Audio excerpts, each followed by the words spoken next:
The bus pulled into the station just after 6 in the morning. The sky was gray and the air smelled like rain. A 17-year-old boy stepped off with a single bag over his shoulder. He had been traveling for almost 14 hours. His legs were stiff and his eyes were tired, but when he looked up and saw the iron gates of Westbrook Academy in the distance, something inside him woke up. This was it, the place he had only seen in photographs. The place that had produced senators, CEOs, famous artists, and more success stories than he could count. And somehow, against every odd stacked against him, he had made it here. He walked through those gates carrying nothing but a duffel bag filled with second-hand clothes, a toothbrush, 2 books, and a letter confirming his full scholarship. That letter meant everything. It was proof that someone somewhere believed he deserved a chance. His name was. He came from a small town most people had never heard of.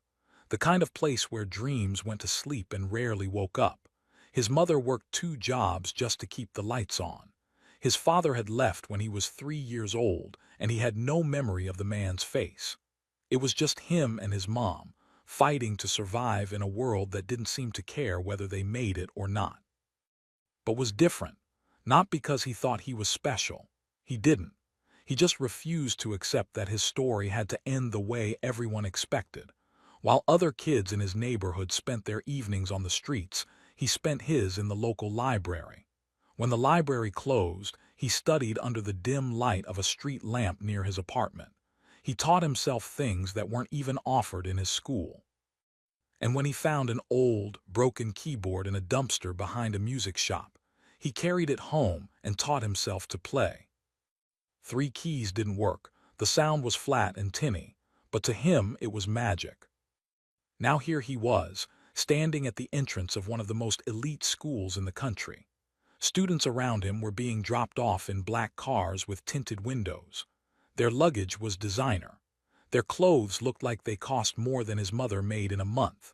They laughed easily, greeted each other with hugs and inside jokes, and walked with the kind of confidence that only comes from knowing you belong. Didn't feel that confidence. He felt like an intruder. He found the administration building and signed in. A woman behind the desk handed him his room key and a welcome packet without looking up. She told him his dormitory was on the east side of campus, past the library and the chapel. He thanked her. She didn't respond. The walk to his dormitory felt longer than it should have. Every step reminded him how different this world was from the one he came from. The buildings looked like something out of a movie. The lawns were perfect, the pathways spotless. Students sat on benches with laptops and iced coffees, talking about summer trips to places he had only read about. When he finally reached his room, he paused at the door. He took a deep breath and turned the handle. Inside, a boy was already unpacking. He had hair, a watch that caught the light in a way that screamed expensive, and a look on his face that said he already owned the room. He glanced then at the duffel bag, then back at. "You're my roommate?" he asked. His voice wasn't rude exactly, but it wasn't friendly either. It was the voice of someone who had never had to wonder whether he belonged anywhere. Nodded, "Yeah, I'm." The boy didn't introduce himself. He just turned back to his suitcase and muttered something under his breath. Within 2 hours, he had filed a request to change rooms. He didn't say why, but knew. He wasn't stupid. He saw how people looked at him, like he was a mistake someone needed to fix. That first week was harder than he expected, not because of the classes. The classes were tough, sure, but had spent years learning how to learn. He could handle difficult material. What he couldn't handle was the loneliness. No one talked to him. When he sat down in the dining hall, people would find excuses to move. When he tried to join a study group, the conversation would suddenly end. He heard whispers in the hallways. Words like charity case and quota floated toward him when people thought he couldn't hear, but he always heard. The worst part was the music conservatory. Westbrook was famous for its music program. Some of the best young musicians in the country trained there, and music was the reason had applied in the first place. It was the one thing that made him feel alive, the one thing that made all the pain worth it. But the conservatory was a different world entirely. The students there had been trained since childhood. They had private tutors, expensive instruments, and years of professional experience. Had a broken keyboard and 6 years of teaching himself in a cramped apartment. The head of the conservatory was a man named Professor. He was tall, thin, and spoke with the kind of authority that made students afraid to breathe too loudly. On the first day of class, he asked each student to introduce themselves and share their musical background. When it was turn, he spoke honestly. He told them about the keyboard he found in the trash, about learning from YouTube videos and library books, about practicing late at night so he wouldn't disturb the neighbors. The room was silent. Then someone laughed. It was a small laugh quickly covered, but it was enough. Professor raised an eyebrow and said, "How unconventional." That was all, but the way he said it made feel smaller than he had ever felt in his life. After class, a student bumped into him in the hallway, hard. His books fell to the floor. The student didn't apologize, he just smiled and kept walking. That night sat alone in his room and stared at the ceiling. The walls felt like they were closing in. He could hear students laughing somewhere down the hall, living lives that seemed so easy compared to his. He pulled out his phone and looked at the only photo he had saved on the home screen. It was a picture of his mother, taken on the day he got his acceptance letter. She was crying and smiling at the same time. That image had gotten him through more hard days than he could count. He thought about calling her, but he didn't want to worry her. She had sacrificed so much to get him here. She worked double shifts at the factory so he could have books. She skipped meals so he could eat. She believed in him more than anyone in the world. How could he tell her that after just 1 week he was already thinking about giving up? But then he thought about that broken keyboard, about all those nights when his fingers ached and his eyes burned, and he kept playing anyway. He thought about the music that lived inside him, the melodies that came to him in dreams, the way the piano made him feel like he was flying even when the world kept pushing him down. He wasn't going to let them win, not yet, not ever. He sat up in bed and looked around the small room. His roommate's side was already empty. The bed was stripped, the shelves were bare. He had gotten his transfer approved that same afternoon. Was alone now, but somehow that felt better than sharing space with someone who saw him as less than human. He walked over to the window and looked out at the campus. The lights from the library glowed in the distance. Somewhere out there, students were studying, laughing, living the kind of lives he had only dreamed about. They had everything handed to them. They had never known what it felt like to wonder where the next meal would come from. They had never stayed awake at night listening to their mother cry because the bills were too high and the money was too low. But they also didn't know what he knew. They didn't know what it felt like to fight for every single thing you had. They didn't know the strength that comes from surviving when the world wants you to fail. Placed his hand on the cold glass and made a silent promise to himself. He would get through this. No matter how hard it got, no matter how many people tried to push him out, he would stay. He would learn. He would prove that he belonged here just as much as anyone else. He didn't know how he was going to do it. He didn't have a plan. He just had a feeling deep in his chest that refused to die. A small fire that had been burning since the day he found that broken keyboard and decided that music would be his way out. That fire was still there, and no one at Westbrook Academy was going to put it out. He turned off the light and lay back down. Tomorrow would be another hard day, but he was ready for it. He had been ready his whole life. This was only the beginning. 2 months passed, and things did not get better. If anything, they got worse. The whispers in the hallway turned into something more organized. Something.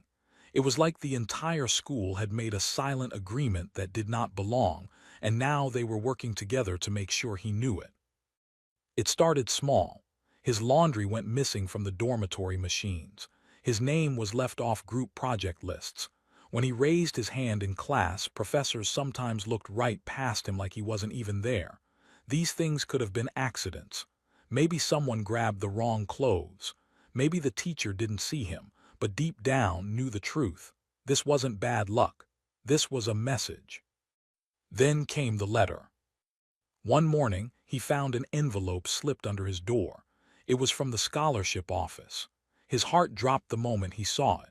The letter said that anonymous complaints had been filed against him. It didn't say what the complaints were about. It just said that his scholarship was now under review and that he would need to meet with the board at the end of the month. Read that letter 3 times. His hands were shaking. He had done nothing wrong. He had followed every rule, attended every class, and kept his head down. But none of that mattered. Someone wanted him gone, and they were willing to lie to make it happen. He didn't tell his mother about the letter. She had enough to worry about. Instead, he folded it up, put it in his drawer, and went to class like nothing had happened. But inside, he felt like he was falling apart. The worst part was that he had no one to talk to. Back home, he had a few friends he could count on, people who understood where he came from. But here, he was completely alone. He ate every meal by himself. He studied by himself. He walked to class by himself. Some days, he didn't speak a single word to another person until a teacher called on him. The loneliness was heavier than he expected. It sat on his chest like a weight that never lifted. At night, he would lie in his empty room and wonder if coming here had been a mistake. Maybe the people back home were right. Maybe kids like him weren't meant for places like this. But every time those thoughts crept in, he pushed them away. He thought about his mother. He thought about her tired eyes and her rough hands and the way she smiled when she talked about his future. She believed he could make it. He couldn't let her down. The conservatory was where things hurt the most. Music was supposed to be his escape, but Professor had turned it into a battlefield. The man seemed to take personal pleasure in making feel small. He criticized everything did. His posture was wrong. His timing was off. His interpretations were shallow.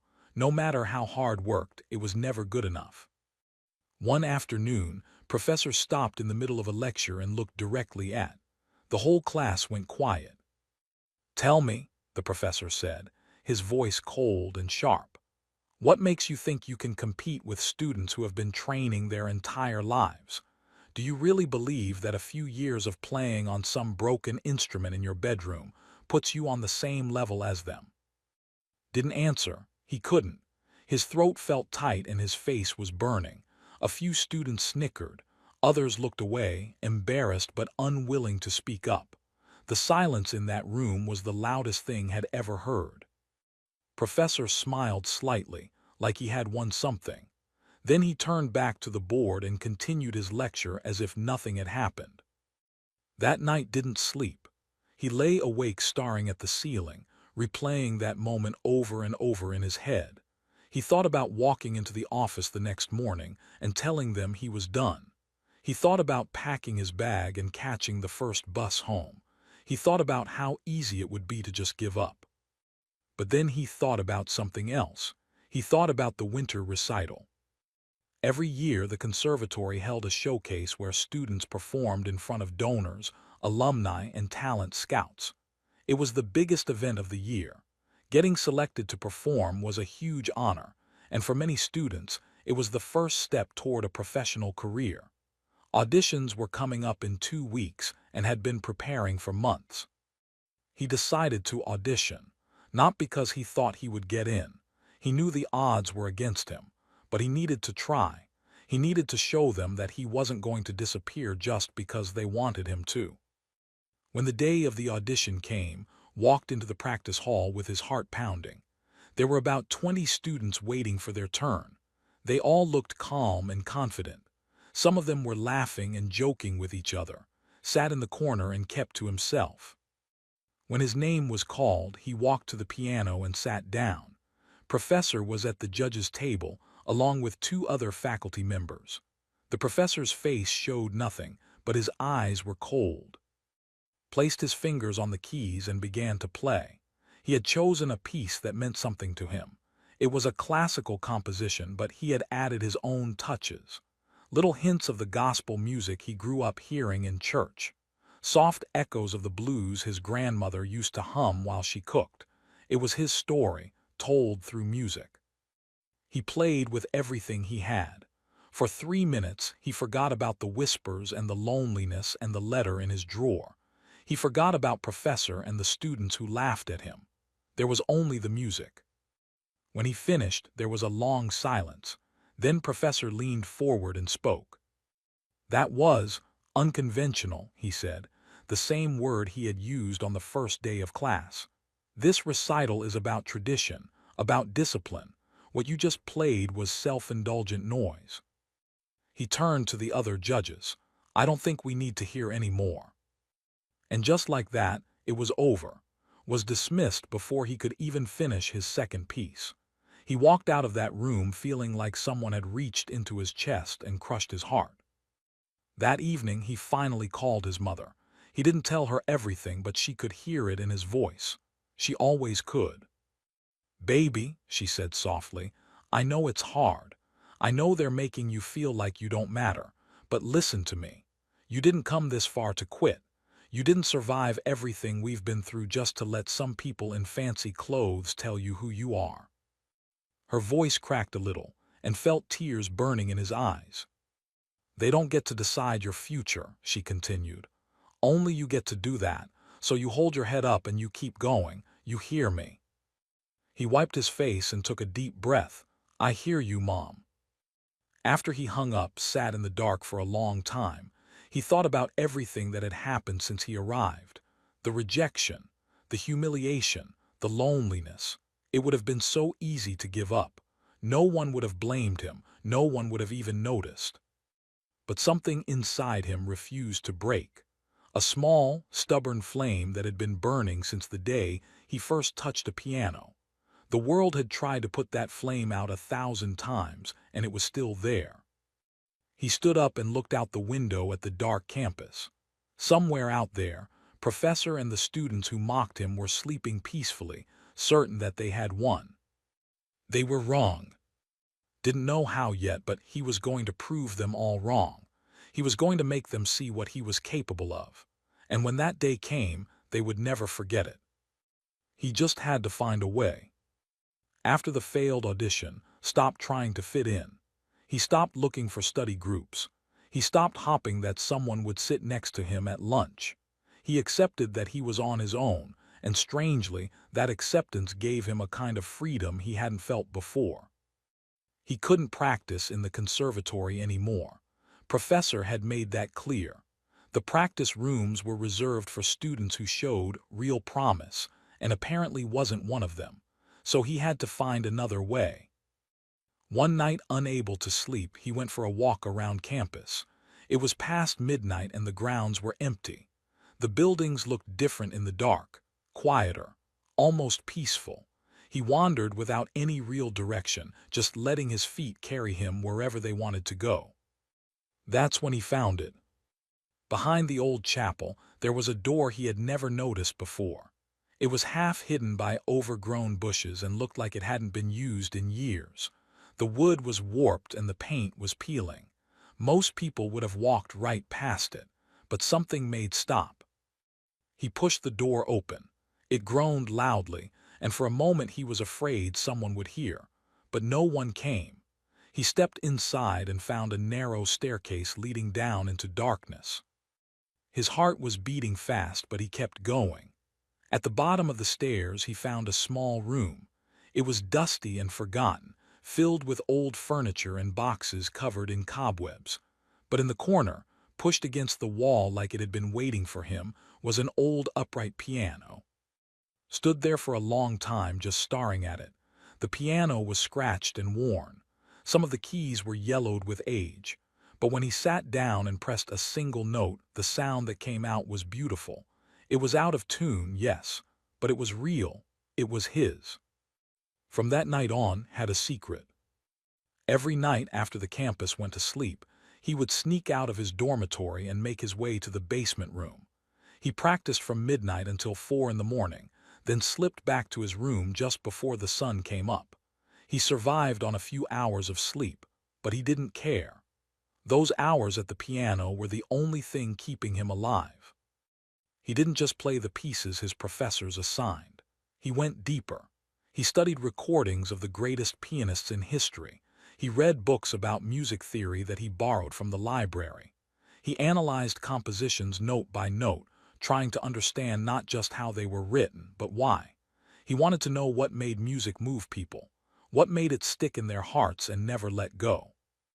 And slowly, something started to change. The more he practiced, the more he realized that his background wasn't a weakness. It was a gift. He had grown up listening to music that most of these students had never heard. Gospel choirs in small churches, blues musicians playing on street corners, old records his grandmother used to spin on Sunday mornings. That music was in his blood, and when he let it flow through his fingers, something magical happened.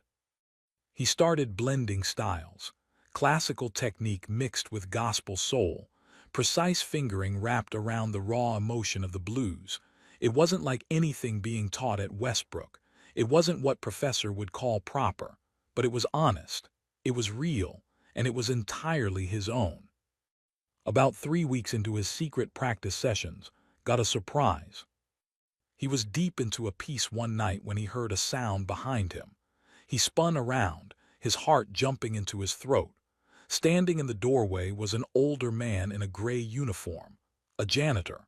He had a mop in one hand and a look of quiet curiosity on his face. Froze, he was sure this was the end. The man would report him, and he would get in trouble for being out after curfew. Maybe they would use this as the final excuse to take away his scholarship. All those hours of secret practice, gone in an instant.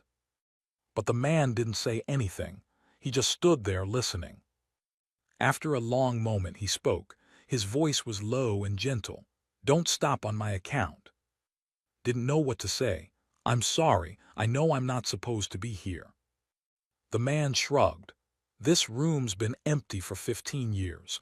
Nobody comes down here but me, and I ain't gonna tell nobody." He walked over and sat down on an old wooden crate, setting his mop against the wall. "Go on, play something." Hesitated, but something about the man's presence felt safe. So he turned back to the piano and started playing again. When he finished, the room was silent. Then the man let out a long breath. "Son," he said, "I've been working at this school for 31 years. I've heard a lot of students play. Some of them went on to become famous. Concert halls, record deals, all that. But I ain't never heard nobody play with that much soul." Felt a lump form in his throat. It was the first kind thing anyone at this school had said to him. The man's name was Mr. He had worked at Westbrook since before most of the current students were born. He knew every corner of the campus, every secret door, every forgotten room. And now he became his only friend. Every night Mr. would let into the basement and sit quietly while he practiced. Sometimes he would bring a thermos of coffee and share it with him. Sometimes he would tell stories about the old days, about students who had come and gone, about the way the school used to be. And sometimes he would just listen, his eyes closed, nodding along to the music. One night after a particularly long session, Mr. looked at with serious eyes. "You know," he said, "talent like yours don't come around often. I've seen a lot of kids with skill, but skill ain't the same as soul. You got something special, son. Something these rich kids will never understand because they never had to fight for nothing." He leaned forward. "But here's the thing. The world don't care about fair. It don't care about who deserves what. You could be the best pianist on this planet, and if nobody ever hears you play, it won't matter. So you gotta find a way to make them listen." Nodded slowly. He knew Mr. was right. Practicing in secret was keeping him sane, but it wasn't enough. He needed a chance to show everyone what he could do. The problem was, no one was going to give him that chance. Professor had made sure of that. "I don't know how," admitted. "Every door I try to open gets slammed in my face." Mr. smiled, a slow and knowing smile. "Then you don't go through the door. You wait for the door to break, and when it does, you be ready. didn't fully understand what he meant, but he held onto those words like a lifeline. So he kept practicing, night after night, week after week. While the rest of the campus slept, he poured everything he had into that old piano in the forgotten basement. His fingers grew stronger, his technique grew sharper, his music grew deeper. He didn't know when his moment would come. He didn't know if it would come at all. But he made himself a promise. When the door finally broke open, he would be ready to walk through it. And he would make sure that everyone heard him. The night of the winter showcase arrived on a cold December evening. Snow had been falling all day, covering the campus in a blanket of white. The grand auditorium was lit up like a palace, and expensive cars lined the circular driveway as guests arrived in long coats and glittering jewelry. This was the biggest night of the year at Westbrook Academy. The auditorium was packed with donors, alumni, talent scouts, and influential people from all over the country. For many students, performing at this event could change their lives forever. Record labels sent representatives. Music schools came looking for their next star. A single performance on this stage could open doors that stayed locked for most people their entire lives. Was not performing. He had not been selected, but students were required to attend the showcase, so he sat in the back row, dressed in the only suit he owned. It was second-hand and slightly too big in the shoulders, but it was clean and pressed. He watched as his classmates walked across the stage one by one, playing pieces they had rehearsed for months under the guidance of private tutors and world-class instructors. They were good, he couldn't deny that. Their technique was flawless, their timing perfect. But as listened, he noticed something missing. The music was correct, but it didn't breathe. It didn't ache. It was like watching someone recite a poem without understanding what the words meant. Still, the audience clapped politely after each performance. The donors smiled and nodded. Professor sat in the front row, looking proud and satisfied. The final performance of the night was supposed to be the highlight. A student named Preston had been chosen to close the showcase. He was the star of the conservatory, the son of a famous music producer, and everyone expected great things from him. His piece was an original composition, which was a requirement for the finale slot. It was supposed to be his crowning achievement. But 30 minutes before he was scheduled to perform, something happened. Noticed a commotion backstage. People were whispering urgently. A door slammed. Then Professor rushed past, his face pale and tight with anger. Something was very wrong. Word spread quickly through the audience. Preston had been caught. His original composition wasn't original at all. Someone had discovered that he had large portions of it from an obscure European composer, changing just enough to avoid detection. But a visiting professor from a music academy overseas had recognized the piece immediately. It was plagiarism, and at Westbrook that was an unforgivable offense. Preston was disqualified on the spot. His performance was canceled, and suddenly the showcase had no finale. Backstage, panic set in. The donors were waiting. The talent scouts were watching. The showcase could not end without a closing performance. It would be humiliating for the school. But there was no backup plan. No one else had prepared an original piece on such short notice. Professor was furious. He paced back and forth, snapping at anyone who came near him. Other faculty members huddled together trying to find a solution, but there was none. The night was about to end in disaster.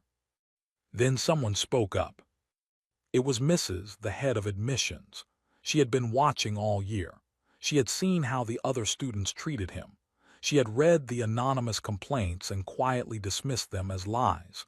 And though she never said anything directly, she believed in him. "There is one student," she said quietly.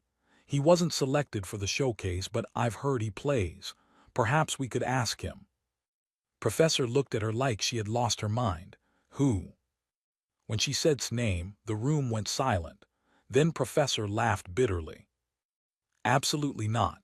That boy has no formal training, no discipline. He would embarrass the entire school." But there was no other option. The clock was ticking. The audience was getting restless. And finally, after several tense minutes of argument, the decision was made. Someone came to find in the back row. They told him what had happened and asked if he could perform. He had no prepared piece, no rehearsal, no sheet music approved by the faculty. All he had was the music he had been playing alone in that basement for months. His heart was pounding so hard he could barely hear. This was the moment Mister had talked about. The door had finally broken open. He stood up and followed them backstage. When he walked out onto the stage, the auditorium fell silent. People exchanged confused glances. Who was this boy? Why was he here? Some of the students in the audience smirked, expecting a disaster. Professor sat with his arms crossed, his expression cold and skeptical. Walked to the grand piano at the center of the stage. It was a 9-foot, the most beautiful instrument he had ever seen. His fingers trembled slightly as he sat down on the bench. He looked out at the sea of faces staring back at him. Wealthy, powerful, important people who had never known what it felt like to struggle for anything. For a moment, fear gripped him. What if they were right? What if he really didn't belong here? But then he thought about his mother working double shifts. He thought about the broken keyboard in his tiny apartment. He thought about Mr. sitting on that wooden crate, telling him he had something special. He thought about every night he spent alone in that basement, playing until his fingers ached. He took a deep breath, placed his hands on the keys, and began to play. The first notes floated into the silence like a whisper. Then the melody began to build. It was his own composition, the piece he had been working on for months. It started with the elegance of classical music, precise and beautiful, but then it shifted. Hints of gospel crept in, warm and soulful. The rhythm of the blues followed, raw and aching. It was a story told without words, a story of struggle and loneliness, a story of hope that refuses to die. Forgot about the audience. He forgot about Professor. He forgot about every cruel word and cold stare he had endured. There was only the music. It poured out of him like water breaking through a dam, years of pain and joy and longing all woven together into something that felt like breathing. The piece lasted 12 minutes. When he played the final note, his hands were shaking and there were tears on his face. He didn't even realize he had been crying. The auditorium was completely silent. For one terrible moment thought he had failed. He thought they hated it. He thought Professor had been right all along. But then something happened. One person in the audience stood up, then another, then another. Within seconds, the entire auditorium was on its feet. The applause was deafening. It crashed over him like a wave, filling every corner of the room. People were cheering. Some were wiping their eyes. A woman in the front row was openly sobbing. The standing ovation lasted for nearly 4 minutes. Sat frozen at the piano, unable to move. He had dreamed of this moment for so long, but now that it was here, he didn't know what to feel. Relief, joy, disbelief. It was all tangled together in his chest. As he finally stood and walked off the stage, a man in an expensive suit stopped him. He handed a small card. "I'm a scout from one of the top music conservatories in the country," he said. "What you just did up there was extraordinary. Call me. We need to talk." Looked down at the card in his hand. His vision was blurry with tears, but he could read the words clearly. For the first time since he arrived at Westbrook Academy, he smiled. The morning after the showcase, woke up thinking it had all been a dream. But when he reached into his pocket and found the Talent Scouts card still there, he knew it was real. Everything had changed in a single night. Word spread fast across campus. By breakfast, everyone was talking about the scholarship student who had saved the showcase. Students who had ignored him for months suddenly wanted to know his name. People who had whispered cruel things behind his back now smiled at him in the hallways. It was strange how quickly the world could shift when you proved yourself. But wasn't fooled. He remembered every cold shoulder, every snicker, every time someone made him feel like he was nothing. He didn't hold grudges, but he also didn't forget. These people weren't his friends. They were just following the wind, blowing whichever direction seemed popular. The real change happened behind closed doors. Within a week of the showcase, several students came forward to the administration. They told stories about Professor, stories about how he treated scholarship students, how he humiliated them in class, how he blocked them from opportunities and made their lives miserable until they dropped out. Wasn't the first. He was just the first one who didn't break. An investigation was launched. Emails were uncovered, witnesses, and by the end of the month, Professor quietly resigned from his position. There was no big announcement, no public apology. He simply disappeared like a shadow that vanishes when the light comes on. Heard the news from Mr., who found him in the basement one night. "He's gone," Mr. said, settling onto his usual crate. "Packed up his office yesterday. Won't be coming back." Didn't feel the satisfaction he thought he would. He didn't feel joy or triumph. He just felt tired. All those months of fighting, all that pain, and now it was over. The man who tried so hard to destroy him was gone and was still standing. "How do you feel?" Mr. asked. Thought about it for a long moment. "I feel like I can finally breathe." Mr. nodded slowly. "That's how it should feel. You didn't beat him by fighting him. You beat him by refusing to give up. That's the only kind of victory that matters." A few weeks later, the offer came. The talent scout from the showcase had kept his word. He had spoken to the admissions board at one of the most prestigious music conservatories in the country. They wanted full scholarship, all expenses paid, a chance to study with some of the greatest musicians in the world. It was everything he had ever dreamed of. But surprised everyone, including himself, he turned it down. Not forever, just for now. He told the conservatory he would accept their offer after he graduated from Westbrook. He had one more year left and he was going to finish it. People didn't understand. Why would he stay at a place that had treated him so badly? Why not leave and start fresh somewhere he was wanted? But knew why. He wasn't staying for the school. He was staying for himself. He needed to prove that he could walk these halls not as an outsider begging for acceptance, but as someone who had earned his place on his own terms. He needed to finish what he started. And that's exactly what he did. His final year at Westbrook was different. The whispers stopped. The loneliness faded. He still wasn't part of the popular crowd and he didn't want to be, but he had respect now. He had proven himself in a way that nobody could deny. He continued to practice in the basement, but now he also had access to the conservatory's main practice rooms. New professors had arrived to replace those who left, and they saw his talent for what it was. They didn't try to change him or mold him into something he wasn't. They helped him grow while letting him stay true to himself. He also started teaching. A few younger scholarship students had arrived at Westbrook and they were going through the same struggles had faced. He found them, one by one, and became the mentor he wished he had when he first arrived. He showed them the basement room. He told them about Mr. He made sure they knew they weren't alone. When graduation day finally came, the auditorium was filled once again. Parents, faculty, and students gathered to celebrate the end of another year. But this time, things were different. This time wasn't sitting in the back row feeling invisible. He was standing at the podium as valedictorian. The selection had shocked some people. A scholarship kid from a small town, chosen to represent the entire graduating class. But his grades were the highest in his year.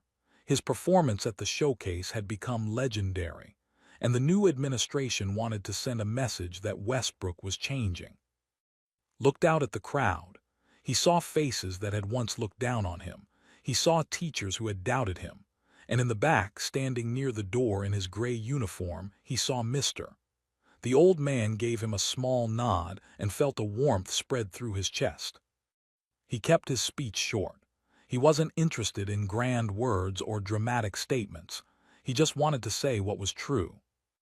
"When I first came here," he began, I had nothing but a bag of second-hand clothes and a dream that felt too big to be real. A lot of people tried to convince me I didn't belong.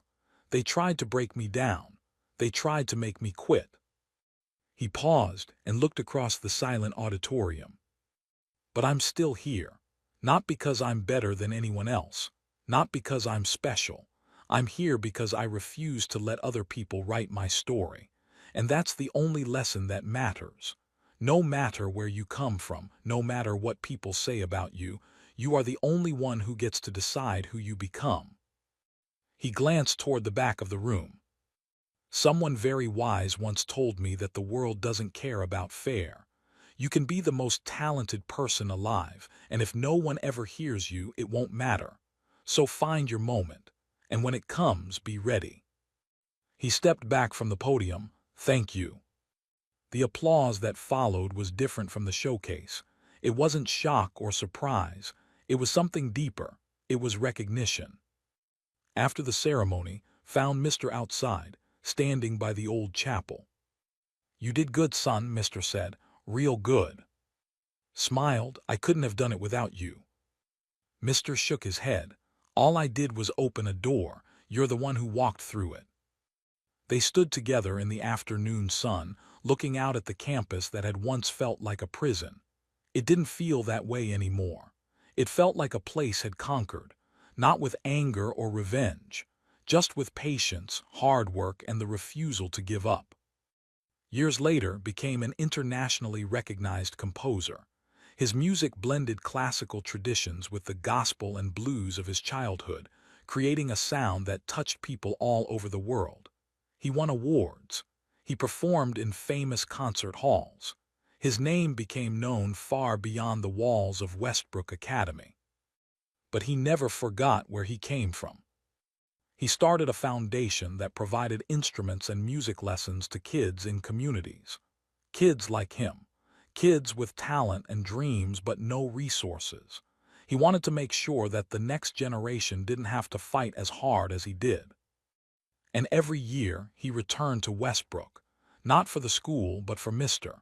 They would sit together in that old basement room and would play the piano that had saved his life. Some stories end with revenge, some end with glory, but story ended with something better. It ended with peace. He had proven that no matter how hard the world tried to break him, his talent, his heart, and his spirit were stronger. And that was a victory no one could ever take away.